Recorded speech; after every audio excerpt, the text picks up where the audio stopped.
Mas, Padula, vamos fechar o programa com essa questão da Palestina aí, se acirrando os ânimos, né? Essa semana a gente teve aí um ataque terrorista, né? Absurdo de Israel em relação ao povo do Líbano, né? Até eu não gosto quando vem as reportagens e diz pagers do Hezbollah. Não é pagers do Hezbollah, gente. É pagers e aparelhos eletrônicos do povo libanês. Que tem crianças que morreram nessa história, tem estudantes, tem trabalhadores do Líbano que morreram. Mas tinha vários do Hezbollah, porque tinha, e daí, cara? E daí que tinha vários do Hezbollah. Mas tinha várias crianças no meio da história, tinha várias enfermeiras, médicos, professores. É atentado terrorista. Israel é Estado terrorista, gente. Não tem como definir de forma diferente. Então, assim, eles estão acirrando em relação ao Líbano, já foram lá dentro do Irã matar um líder do Hamas durante a cerimônia de enterro do presidente do Irã. Isso é um atentado terrorista também, que viola completamente o direito internacional. Isso não é dito pela grande imprensa. O que eles fizeram, acabaram com a faixa de Gaza. A faixa de Gaza acabou. Até já perdi as contas de quantas pessoas já foram martirizadas lá, acho que está em 50 mil já. 11 mil estudantes, eu estava vendo esses dias, até compartilhei no Instagram da Voz Trabalhadora esse dado aí. São dados que a gente vai vendo, números que nos espantam, né? E é impressionante o que a gente está vivendo. E o camarada disse aqui agora, que o Ayatollah Khomeini acabou de declarar que vão acabar com Israel. E aí? Nós estamos diante desse quadro aí, né, Padula? Não, com certeza. Hoje é o dia 348 do genocídio, né, dessa tentativa de limpeza étnica que Israel está cometendo. É bom deixar bastante claro duas coisas. Eu sempre reforço isso. Oi. Deixa eu fazer a propaganda aqui, que eu vou fazer um corte também dessa questão aqui da Palestina. Então, para quem está chegando aí, galera, inscrevam-se no nosso novo canal, tá? Um canal exclusivo para falar de temas da geopolítica, tá? O link está aqui embaixo, está no chat também. E não é só para repetir conteúdos que a gente faz aqui no canal principal, tá? Da Voz Trabalhadora. Vai ter programas que vão ser exclusivos lá desse canal da geopolítica, vai ter vídeos exclusivos deste canal. Então, quem curte geopolítica, quem gosta de se informar sobre esses temas aí da geopolítica, Palestina, Ucrânia, América Latina, né? A gente tem um programa aqui no canal que é o Vozes da América, toda terça-feira às 10h30 da noite, que a gente vai transmitir também nesse canal, vai fazer cortes aí da América Latina, de temas da América Latina. China, África, né? Que muito pouca gente fala de África. Ontem fizemos uma live maravilhosa sobre a Argélia aqui no canal, que pouquíssima gente fala. Vai ter corte neste canal da geopolítica também. Então, inscrevam-se ali conto com a inscrição de vocês. Deixa eu ver aqui, nós estamos com 167 inscritos, tá? O canal foi criado essa semana e já estamos com 167. Então, nos ajudem a chegar em 500 rápido ali para habilitar. Tem alguns recursos ali do canal com 500, tu já habilita monetização, postagens para a comunidade. Então, contamos com vocês. Vai, Padula, desculpa aí te interromper. Não, imagina. É importante mais esse canal, né? Então, só para atualizar os dados oficiais que a gente tem aí de mortos, né, martirizados, ou seja, corpos que foram resgatados, né? Porque a gente não pode esquecer que debaixo dos escombros de Gaza existem aí milhares ainda de pessoas. Então, nós estamos com 41.272 palestinos, sendo aí 60%, 70% dessas vítimas crianças e mulheres, né? Em termos de crianças, eles calculam aí que seja por volta de 17 mil crianças que foram ali martirizadas também. Muitas delas, nós tivemos mais de 10 mil amputadas, que perderam braços, perderam pernas, né? Então, assim, é um genocídio que é importante a gente deixar claro, né? Eu estava comentando, que não começou em 7 de outubro, tá? Ele tem 76 anos oficialmente, quando em maio de 48, a ONU declara a formação unilateral, praticamente, sem consultar o povo palestino, do Estado farsante, genocida, racista e colonialista de Israel. E isso também a gente precisa diferenciar que sionismo, que é o que originou o Estado de Israel, não tem nada a ver com judaísmo.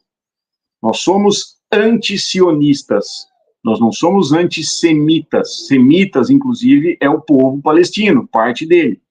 Então nós somos anti-sionistas. Sionismo é um movimento político que usa da argumentação interpretativa que eles fazem do judaísmo para tentar legalizar um regime de apartheid contra o povo palestino, que começa isso há 76 anos, e segue a partir de 7 de outubro na sua pior incursão que ele teve contra o povo palestino, né, colocando esses números aí absurdos que a gente tem. Inclusive tem uma pesquisa da Nature, se não me falha a memória, que calculou a estimativa de que seriam mais de 100 mil palestinos martirizados, né, uma população aí absurda só na questão da faixa de Gaza ali.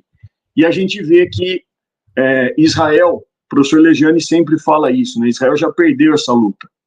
E ele comenta, a perda dessa luta não é uma perda em termos de será derrotado militarmente, até porque a Palestina não tem nem exército, não é nem um Estado reconhecido, né, então ela resistiu, nós estamos aí quase com um ano desse genocídio, né, televisionado que a gente está vendo. Por sinal, fazer um adendo aqui, começa hoje, aqui em São Paulo, lá na Avenida Paulista, no hotel, o Congresso da FEPAL, que é a Federação Palestina, né, que vai discutir, obviamente, a questão do genocídio. Então, começou hoje aí, mostrar a força para o pessoal, solidariedade a eles aí que estão resistindo e divulgando esse genocídio. Então, quando a gente fala que Israel já perdeu essa luta, porque ele foi desmoralizado, e automaticamente foi escancarado para o mundo todo o que é o sionismo, a ponto da gente ver claramente os judeus que não são sionistas, que estão contra essa atitude absurda, genocida de Israel. Então é algo que ele já mostrou essa fragilidade.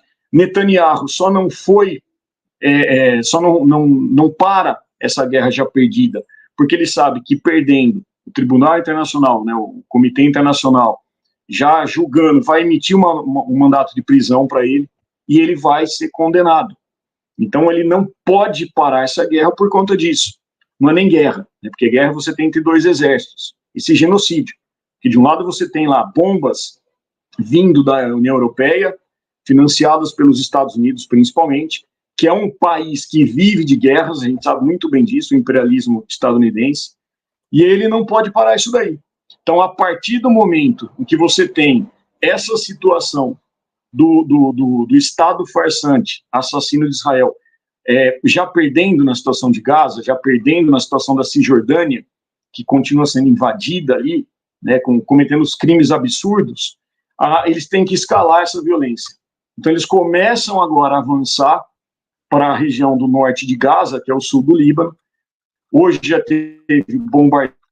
Durante a declaração ontem do líder supremo no Líbano, em Beirute, caças israelenses sobrevoaram em tom provocativo, e hoje nós tivemos aí, na madrugada, né, e lá são 6 horas a mais do que aqui, na madrugada, no início da manhã nossa aqui, nós tivemos aí 70 bombardeios em 20 minutos, inclusive em Beirute, né, então eles estão provocando essa escalada, provocando o Hezbollah.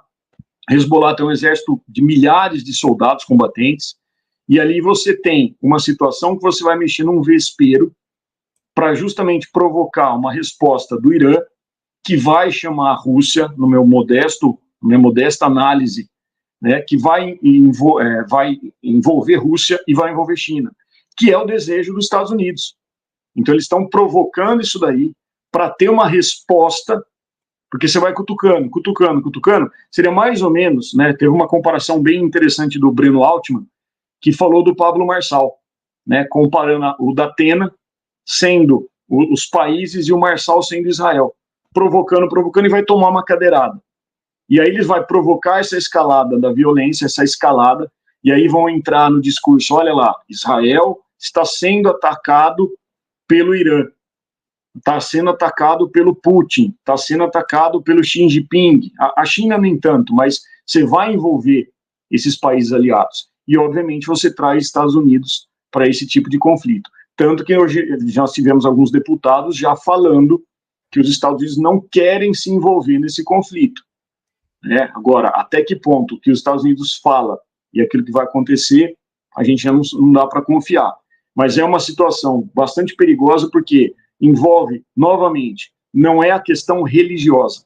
Estado de Israel age como um Estado religioso, ou melhor, ele age como um Estado militar e usa o discurso religioso como desculpa, né, para acusar todos aqueles que se levantam contra o genocídio, contra essa limpeza étnica, como sendo antissemitas. Então, nós repudiamos exatamente essa contestação que eles fazem para defender o direito à liberdade, à vida e à existência do povo da Palestina, que sempre existiu. Só que agora, em função de todos esses ataques aí, está resistindo, tenho certeza que vai seguir resistindo e tem nossa solidariedade. Nós vamos seguir denunciando os crimes do Estado farsante e genocida de Israel. Foi muito bom tu lembrar essa colocação do professor Legene, né, de que Israel já perdeu essa questão aí, independente do que acontecer, né, e essa questão do envolvimento dos Estados Unidos, né, que tu falaste aí, o Aldo botou aqui, ó, que Israel está puxando os Estados Unidos para o conflito. Foi bom que ele botou direto, né, porque eu ia dizer exatamente isso aí. Para mim, os Estados Unidos já está mergulhado nisso aí.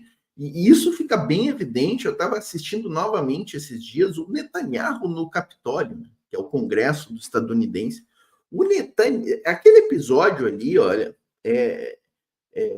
como é que se diz?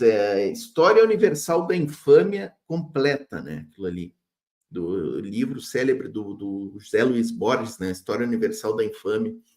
Aquele capítulo da infâmia da humanidade, né? O Netanyahu, um criminoso de guerra, bárbaro, genocida, não tem outra definição para esse sujeito, vai ao Congresso dos Estados Unidos e é aplaudido. O Pepe Escobar que contou e foi mais de 80 vezes, né? Mas que não tenham sido 80, que tenha sido uma vez aplaudido. Ele estar lá no Congresso.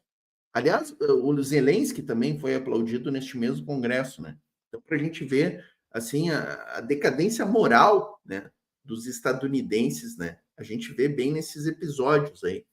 Então, o Netanyahu no Congresso e o amplo pacote de bilhões e bilhões para Israel, antes desses conflitos, eu tinha o dado de que Israel ganhava anualmente uma mesadinha de bilhões e bilhões, nem sei quanto era, mas eram muitos bilhões. Anualmente eles ganhavam uma mesada, com previsão orçamentária, no orçamento dos Estados Unidos. Tem lá a rúbrica, não sei como é que eles chamam isso, né? E agora essa mesada deve ter quintuplicado, decaplicado, né? Então, ajuda financeira, armamentos, os mais pesados e últimos modelos de radar, de bombardeiros, de aviões, caças, de sistemas de mísseis estadunidenses estão lá em Israel. Então, os Estados Unidos está mergulhado nisso aí. Está completamente sujo de sangue nessa questão. Então, foi bom o camarada botar que da entrada direta dos Estados Unidos. E essa entrada direta dos Estados Unidos aconteceria em que situação? Né? Numa situação de represália efetiva do Irã. Né? Tanto que a gente sabe aí que nos bastidores diplomáticos, os Estados Unidos estão implorando para que o Irã não faça uma represália efetiva, né? Porque aquela que houve ali não dá para a gente chamar de represália. Aquela ali foi só uma demonstração do Irã de que pode atingir objetivos em Israel, né? Então, assim, se o Irã oferecer uma resposta mais efetiva, né, para Israel, como o Ayatollah acabou de declarar hoje aí, bastante provável que os Estados Unidos entrem diretamente. O porta-aviões dos Estados Unidos já está estacionado ali, é bom a gente dizer, né? E isso não é entrada direta no conflito, eu não sei mais o que é, né? Então, é este quadro que a gente está vivendo, né, Padula? Eu acredito que é exatamente esse o desejo. Acho que até por isso, né, o pessoal do Irã não é bobo, obviamente. Eles sabem muito bem que essa provocação ela tem como objetivo o conflito. E justamente, e novamente, né, a questão da geopolítica, é importante a gente ter essa visão. O que está acontecendo? Por que os ataques que a gente teve lá, o comandante Soleimani, quando foi bombardeado, né, levando a mensagem de paz, né, entre Irã e Iraque, por que tudo isso aí estava acontecendo e os Estados Unidos se envolvendo? Porque a gente não pode esquecer que com o surgimento do BRICS, isso daí gera uma nova força que tira o poder unilateral dos Estados Unidos. Então, é o que nós chamamos, né, que os analistas, principalmente, eu não me julgo um analista internacional, eu sou um mero espectador que gosta do assunto, mas é um mundo multipolar. Então, isso incomodou, porque você tira o poder que estava única e exclusivamente na mão dos Estados Unidos. E aí você vê China crescendo, você vê Rússia ganhando uma repercussão. Por que teve esse conflito com a Ucrânia? Justamente por conta de desestabilizar, de querer desestabilizar a Rússia, que quer desestabilizar, que é um dos braços fortes do BRICS. E aí você tem a Ucrânia sendo o boi de piranha, né, o puxadinho da OTAN, que é o braço estadunidense na Europa. Então usaram a Ucrânia, usaram o palhaço, literalmente, do Zelensky para servir como vamos enfrentar a Rússia, encheram ele de grana e agora já estão abandonando, né? Então ele já percebeu a enrascada que ele caiu, tanto é que leva ele agora a amenizar o discurso e já fala, não, vamos negociar a paz, que era um cara que então estava todo valentão, porque ele estava recebendo bilhões da comunidade europeia, da União Europeia e dos Estados Unidos. E a mesma coisa está acontecendo agora com o Irã. Eles querem, de alguma forma, desestabilizar. Qual o melhor caminho para desestabilizar o Irã? Vamos usar o conflito que o Israel está promovendo lá e vamos acusar, vamos começar a provocar, que uma hora eles vão ter que responder. E até o momento eles estão segurando, mas a partir do momento em que a pressão popular existir, em que a gente já está vendo, né, o próprio Iêmen, você vê lá um paísinho pequenininho, né, os iemenitas lá mostrando grandiosidade, que eles são valentes, guerreiros, batalhadores ali, e todo final de semana milhões de iemenitas vão para as ruas manifestando apoio à Palestina, pressionando inclusive os governantes a tomarem atitude, né, que são os povos árabes ali que deveriam ter essa irmandade ali, não apenas árabe, mas muçulmana, né, mas a gente vê os países ali já se incomodando com esse avanço.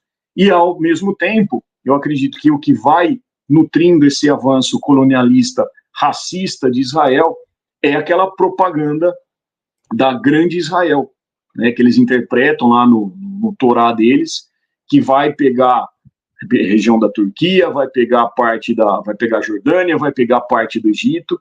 Tanto é que o corredor Filadélfia, que é a divisão lá, 17 quilômetros, se não me falha a memória, que Israel quer controlar, que é a entrada do Egito, né, lá no sul de Gaza, Egito já falou, não, aqui vocês não vão ficar. Então, o próprio Egito, que tem lá suas controvérsias em relação à atitude para socorrer o povo palestino, já falou, não somos a favor do corredor Filadélfia.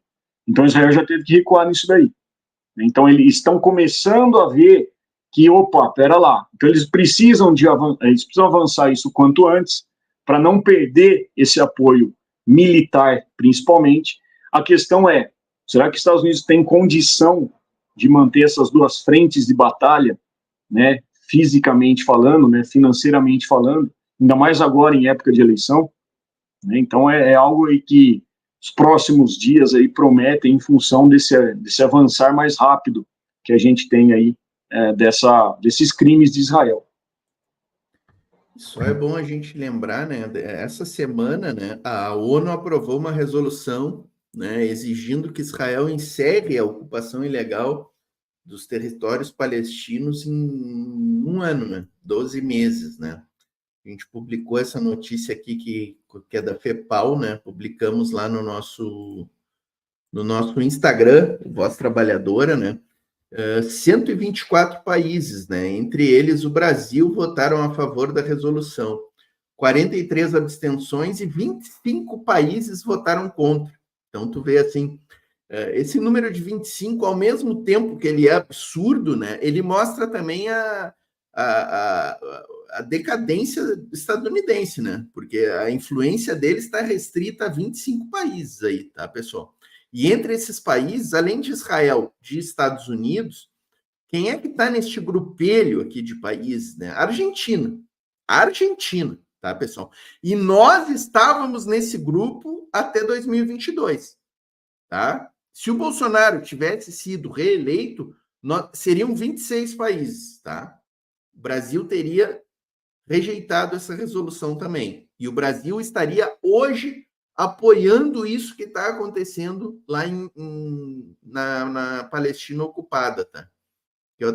A gente chama de Israel, né? Israel é um estado ilegítimo, né? É sempre bom a gente, quando se referir àquele pedaço de mundo lá, que a gente diga territórios ocupados da Palestina, tá? Porque aqui essa resolução da ONU, ela quer que encerre a ocupação ilegal nos territórios ali depois daquela resolução lá de 1948 que criou ali aquele enclave que é o que se chama de Estado de Israel, né? Porque na realidade aquilo ali tudo é Palestina, né, gente? Tudo. A ocupação de Israel é inteira ali, em todo aquele território. E o que a gente está vendo no horizonte, né, Padula, é que cada dia é mais difícil aquela questão dos dois estados, né, da criação efetiva do Estado da Palestina. E o ideal, o meu ideal seria um Estado único ali, né? Um Estado único chamado Palestina, onde todos convivessem, né?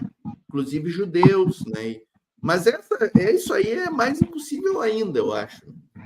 Se bem que assim, né, Padula, eu acho que talvez seja mais plausível a gente ter um Estado único ali do que os dois Estados. Os dois Estados eu acho que é algo completamente irreal, porque Israel nunca vai permitir dois Estados ali. Nunca.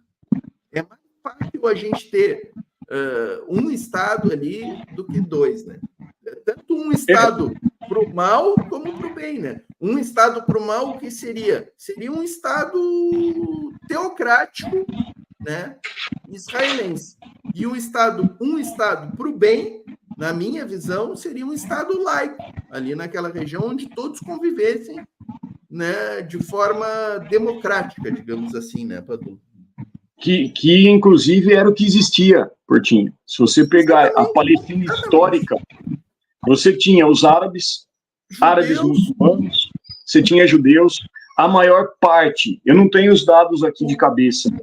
Conviviam de forma harmoniosa e super bem, tanto os judeus respeitando os palestinos como vice-versa, tinham mesquitas, né? Os árabes frequentavam né, os espaços inclusive de religiosos, né, judeus, os judeus frequentavam os espaços árabes, era um lugar maravilhoso, até 1948, né, Isso, e você pega, até estava pegando um livro que está aqui em cima, né, o Acordo de Havara, né, o que acontece nessa história que eu estou lendo, não finalizei ele ainda. Você tem a ideia do surgimento do Estado de farsante de Israel, justamente porque eles venderam a ideia do sionismo. Então, eles fizeram, inclusive, o acordo pós-guerra mundial, né, o acordo para a ocupação, a invasão da Palestina, levando os judeus, tirando esses judeus da Europa, fizeram acordos, inclusive, com nazistas, acordos com Hitler em 1933, né? Tem uma famosa moeda, inclusive, que vocês podem procurar na internet, não é montagem, é uma moeda que celebra, né, a visita que o ministro, não lembro o nome dele agora, judeu, fez lá, e fez esse acordo. É uma moeda que você tem, de um lado, a estrela de Davi, que eles se apoderaram e criaram esse símbolo judeu, né, que na verdade é um símbolo sionista, e do outro lado você tem a suástica. Então é uma moeda bastante significativa que mostra exatamente a relação que tem. Aí você fala assim, Padula, mas espera um pouquinho, não foram os nazistas que mataram os judeus? Não só judeus.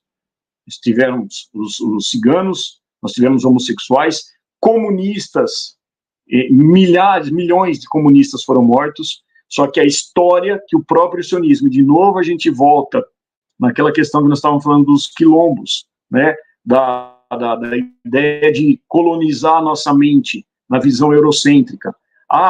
Pelo amor de Deus, não estou falando aqui, não estou sendo crítico aos judeus, não é isso. Mas a visão é que nós temos apenas a dó, né, temos dó dos judeus que morreram no Holocausto. Mas não foram só judeus. Os judeus foram uma parte em que fala-se em 6 milhões, só que estudos mais recentes falam que tenha sido aí por volta de 3,5 milhões, não é obviamente insignificante esse número, mas até esse valor eles subestimaram, e judeus esses que não necessariamente eram sionistas. É bom a gente deixar claro isso. E quando eles inventam essa história de Israel, eles querem tirar exatamente essa população judia da Europa, né, para não, entre aspas, contaminar o continente, como eles falavam, e vamos achar um lugar para eles. Não sei quem já estudou essa história, o próprio Brasil e a própria Argentina, na região da Patagônia, foi pensada para servir de Estado de Israel. Agora, você imagina, se a gente tivesse um Estado sionista do nosso lado, ou parte do nosso país, e para a gente entender isso, um aluno me perguntou uma vez, para eu explicar rapidamente o porquê do conflito, logo quando começou, né, onde estourou o 7 de outubro, a revolta do grupo Hamas, né, que é um grupo político. Eu falei assim, você imagina o seguinte, a Palestina, quando fizeram essa proposta, falou assim, não, nós temos judeus aqui, a gente vive em paz, podem vir. Imagina você recebendo uma pessoa que fala, olha, eu estou sendo ameaçado lá no país que eu estou. Eu preciso que você me abrigue. Você tem um espaço para eu ficar aqui e você cede, de repente, lá um quarto que você tem. Conforme o tempo vai passando, essa pessoa vai começar a abrir sua geladeira sem permissão, essa pessoa começa a esparramar as coisas na sua sala, e aí quando você percebe, essa pessoa está ocupando, ela invadiu toda a sua privacidade, e ela chega um momento e fala, viu, essa casa não é mais sua, essa casa é minha, e simplesmente te expulsa. Será que a gente ia aceitar um negócio desse? Não ia. Né? Então é isso que está acontecendo com a Palestina. E para ver que não é exagero, nós estamos falando de Cisjordânia, por exemplo, que é a outra parte mais a leste, né, da Palestina originária, Palestina histórica. Você tem constantemente os colonos sionistas que, quando os palestinos saem das casas para circular onde eles podem, inclusive tem rua que não permite a circulação do palestino na calçada, eles têm que andar pela rua, né? Então nós estamos falando assim, de um regime de apartheid em 79, se não me falha a memória. A ONU ela faz uma convenção que relaciona o sionismo como um regime segregacionista de apartheid. E aí depois, por pressão, eles acabam cortando isso daí. E aí, na Cisjordânia, as pessoas que saem das casas, muitas vezes elas voltam e os colonos invadem e impedem que elas voltem para suas casas. E eles falam, não, essa casa agora é nossa. E aí você está tendo o avanço dessas invasões, né, a ponto de você ter ali manifestações, inclusive dos Estados Unidos, condenando, impondo sanções a esses colonos, mas a gente sabe que isso é da boca para fora, né, porque eles seguem fazendo tudo isso, e nós não estamos falando de palestinos jovens, nós estamos falando de pessoas idosas, inclusive, né, muitas delas sendo torturadas, quando não são presas, inclusive, né, empurradas, machucadas, quando dão tiro nessas pessoas. É uma cena, eu acompanho alguns canais diretamente da Palestina, em que recebo diariamente coisa de 400, 500 mensagens, né, diretamente lá da Palestina, e é absurdo, né? Algumas eu tento compartilhar, marcava até então Voz Trabalhadora nas colaborações, né, mas estou perdido isso daí, perdi uma conta, inclusive, consegui restituir ela, que é o Biólogo Socialista Reserva, para mostrar exatamente isso. Não gosto, machuca, tem dia que eu falo, não vou ver notícia hoje, porque abala o emocional da gente. Mas a gente, se eu parar de fazer isso, se eu parar de somar a minha vozinha, que é metade de uma gota de água na chuva, eu não vou estar sendo parceiro dos palestinos, e eu preciso somar voz para eles, né? Então a gente precisa fazer isso, a gente precisa seguir denunciando, né? Ainda que machuque a gente, ainda que a gente perca a conta, que a gente é bloqueado, eu não estou nem aí para ver se eu tenho 20 milhões de seguidores. E aí eu faço a crítica aos seguidores famosos que se omitem e se calam perante o que está acontecendo na Palestina. A gente precisa denunciar isso daí. Não dá para a gente ser conivente. Quem se cala hoje ao que está acontecendo na Palestina, não só a Palestina, que é o que está em evidência, mas no Sudão, por exemplo, são pessoas que são coniventes e também têm o sangue de palestino nas suas mãos. Padula, é muito bom tu trazer essa questão aí, né? Porque eu acho que assim, né, o que virou o jogo nessa questão da Palestina foi exatamente a opinião pública, né? Esses compartilhamentos, essas formiguinhas que nem a Voz Trabalhadora, o Biólogo Socialista, né, esses perfis aí, foi esse trabalho de formiguinha que ganhou força, né? E mesmo sem essa gente, que são canalhas, na minha opinião, esses grandes influências, políticos, né? Políticos são raros.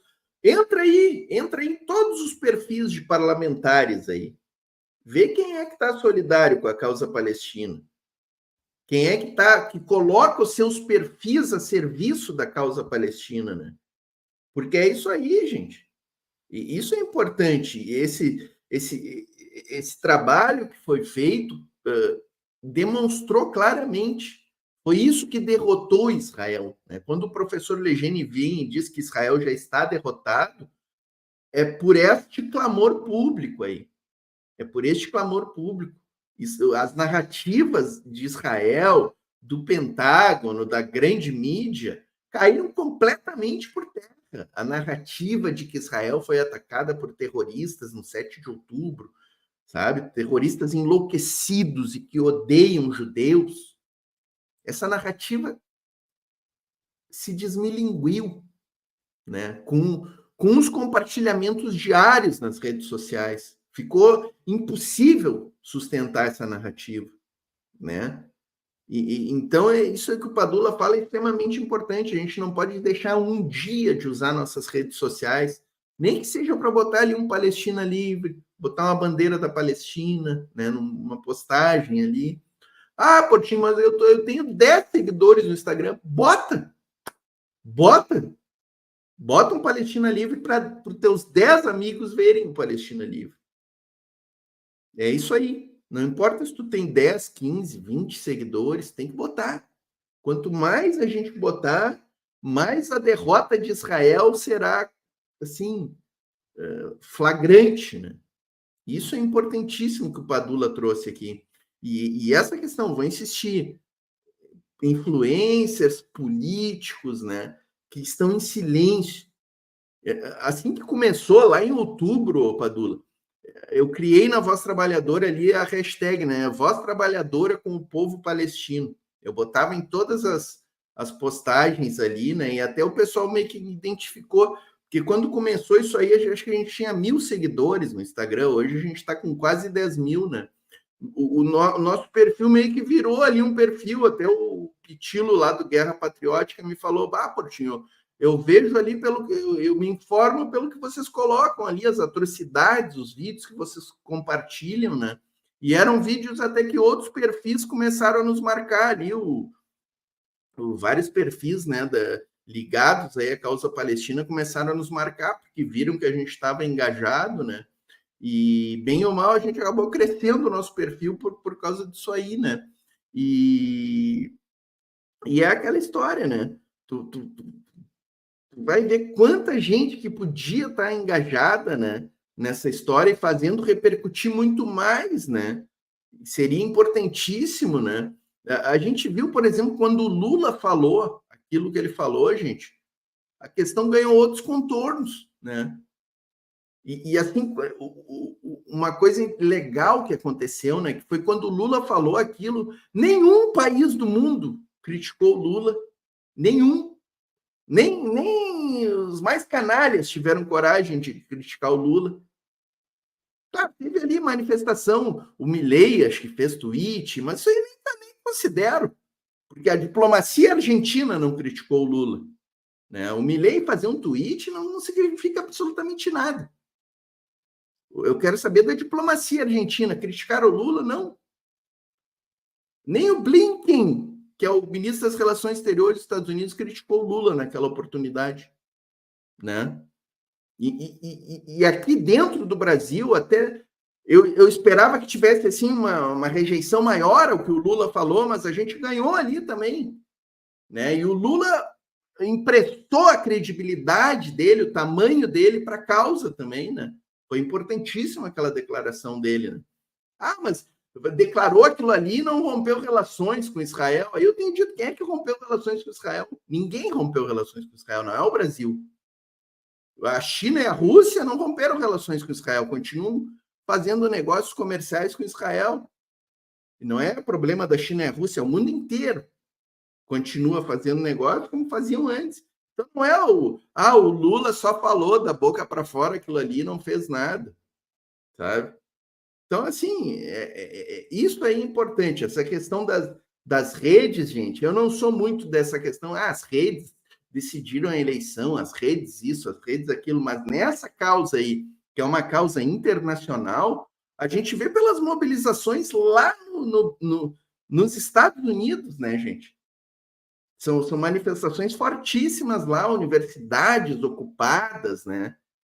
Então, tu vê o contorno que ganhou essa causa aí, né, Palestina, foi, se é que a gente pode dizer um lado bom de todo esse horror que a gente está vivendo, né? O lado bom é isso aí, a gente vê que o mundo se mobilizou, né, pela causa palestina, e não vamos nos enganar, gente, a causa palestina hoje é a grande causa mundial. A grande causa mundial. Ali na Palestina está espelhado o mundo que a gente vive, o imperialismo, né, massacrando um povo. O que está acontecendo ali com o povo palestino, que aconteceu com a faixa de Gaza, pode acontecer aqui no Brasil amanhã ou depois, sabe? É só eles resolverem dirigir as baterias deles para cá. Pode acontecer em Cuba, né? Pode acontecer em Cuba.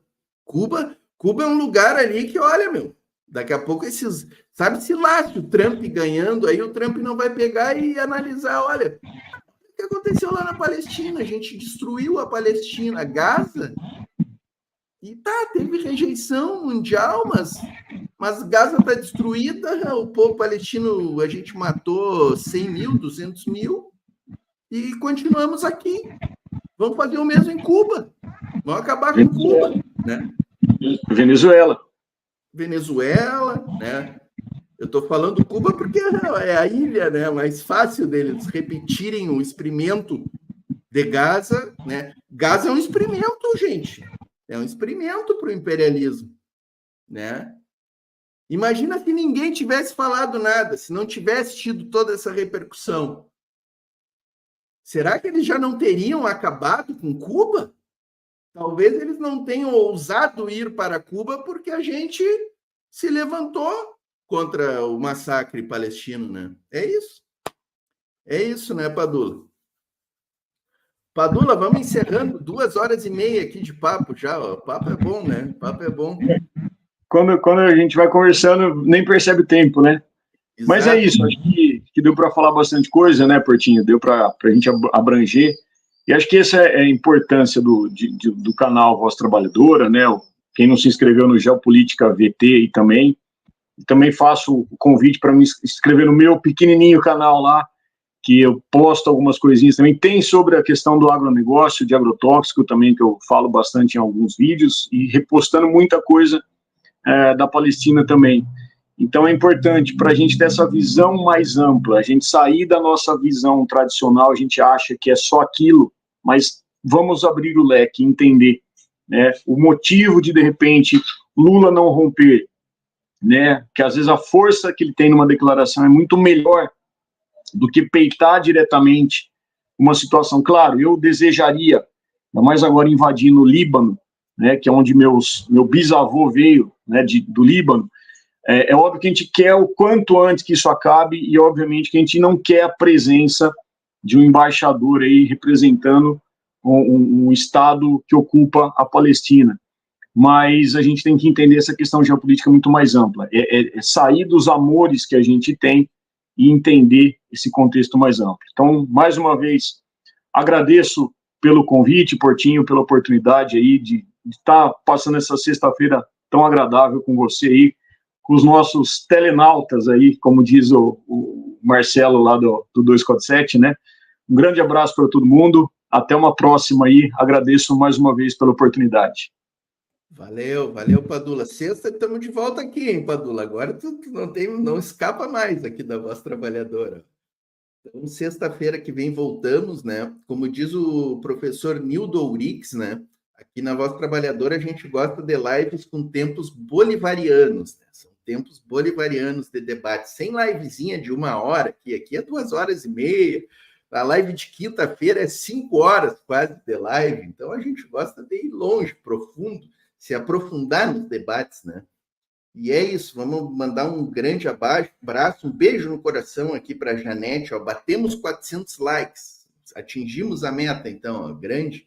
Obrigado, Janete, pela tua presença aqui, Marco Aurélio Naveira, o professor José Neto, dizendo que no prédio que ele mora tem um estadunidense, ele pediu gentilmente para ele voltar ao país dele. Professor José Neto não é fácil, gente. Cristina Oliveira está aqui conosco também. Cristina Oliveira, que chegou falando do Exército Vermelho, aí já ganhou todo o meu carinho, né? E amor, né? O Ismael aqui, né? Está conosco desde o princípio aqui, o nosso grande moderador Ismael, a Regina Alves, o Emanuel Silveira, o Veríssimo, o Chateau das Tortas, né? Chateau das Tortas, que nome bom, hein? Rejane Sônia, muita gente estava aqui conosco, vamos agradecer a todo mundo aí, desejar um belo final de semana para todos e todas aí, tá, galera? Quem quiser assistir, tá iniciando aqui no canal, a gente programou aqui um corte que a gente fez do comandante Farinazzo, conversando aí sobre as atualidades geopolíticas. Então, é só ficar aqui que já vai aparecer. De repente já vai entrar direto, é só tu ficar aqui sem fazer nada que já cai direto nessa estreia aí que está acontecendo aqui no canal. Valeu, um abraço, Padula, até a próxima semana aí.